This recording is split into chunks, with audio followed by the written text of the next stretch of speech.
நம்முடைய Pope Francis அவங்க Vatican சிட்டியில் இறந்ததாட்டு சோஷியல் மீடியாவில் ஒரு போஸ்ட் பார்த்தேன். நீங்களும் பார்த்துருப்பீங்கன்னு நினைக்கிறேன், அப்படி தானே?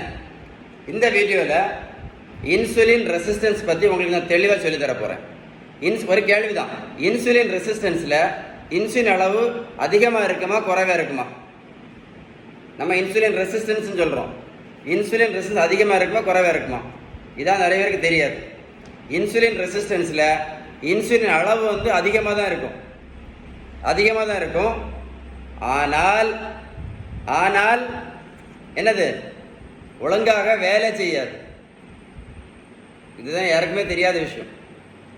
இன்சுலின் ரெசிஸ்டன்ஸ், இன்சுலின் அளவு அதிகமாக தான் இருக்கும், ஆனால் ஒழுங்காக வேலை செய்யாது. இதுதான் முக்கியமான ட்ரிக். இன்னைக்கு நீங்கள் பார்த்து பாருங்க, இன்னைக்கு சுகருக்கு காரணம் என்ன? Insulin resistance. பிபிக்கு காரணம் என்ன? Insulin resistance. கெட்ட கொலஸ்ட்ராலுக்கு காரணம் என்ன? Insulin resistance. ஃபேட்டி லிவருக்கு காரணம் என்ன? Insulin resistance. அப்போ இந்த இன்சுலின் ரெசிஸ்டன்ஸை நம்ம சரி பண்ணணும்னு என்ன பண்ணணும்? நீங்களே சொல்லுங்களேன். சொல்லுங்க, என்ன பண்ணணும் சொல்லுங்க. மாத்திரை இன்சுலின் ஒழுங்காக போடணுமா, இல்லை உணவு முறையை மாற்றணுமா? நீங்களே சொல்லுங்க.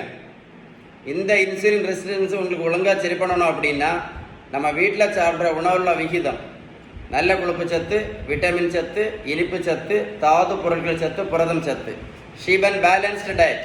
நீங்கள் வீட்டில் சாப்பிட்ட உணவுள்ள விகிதம் கரெக்டாக இருந்தால் மட்டும்தான் இந்த இன்சுலின் ரெசிஸ்டன்ஸ் என்ன பண்ண முடியும், முழுமையாக சரி பண்ண முடியும். நீங்களே யோசித்து பாருங்களேன். இத்தனை வருஷம் மாத்திரை சாப்பிட்டீங்களா? இத்தனை வருஷம் இன்சுலின் போட்டிங்களா?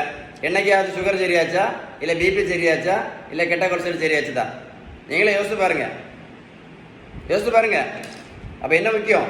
இந்த வீடியோ ரொம்ப முக்கியமான வீடியோ. இன்சுலின் ரெசிஸ்டன்ஸுக்கு மீனிங்கே நிறைய பேருக்கு தெரியாது. அதனால தான் உங்களுக்கு தெளிவு புரியுற மாதிரி சொல்லித்தரேன்.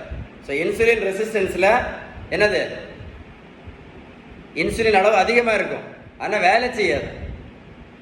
அப்படி இருக்கும்போது இந்த மாத்திரை இன்சுலின் ரொம்ப நல்லதா, இல்லை நம்ம வந்து உணவு முறை ரொம்ப நல்லதா? நீங்களே சொல்லுங்கள், எது நமக்கு நல்லது, எது நமக்கு ரொம்ப நல்லது? சொல்லுங்கள், எது நமக்கு நல்ல ரிசல்ட் கிடைக்கும்? உங்களுக்கு விகிதம் சரியான வீட்டு உணவு முறை, ஷீபன் பேலன்ஸ்டு டயட். அதே மாதிரி தான் வெயிட்டு குறைக்கிறது அப்படி தான். நீங்கள் பேலன்ஸ் டயட் எடுத்தீங்கன்னா வெயிட் டக்குன்னு குறையும்.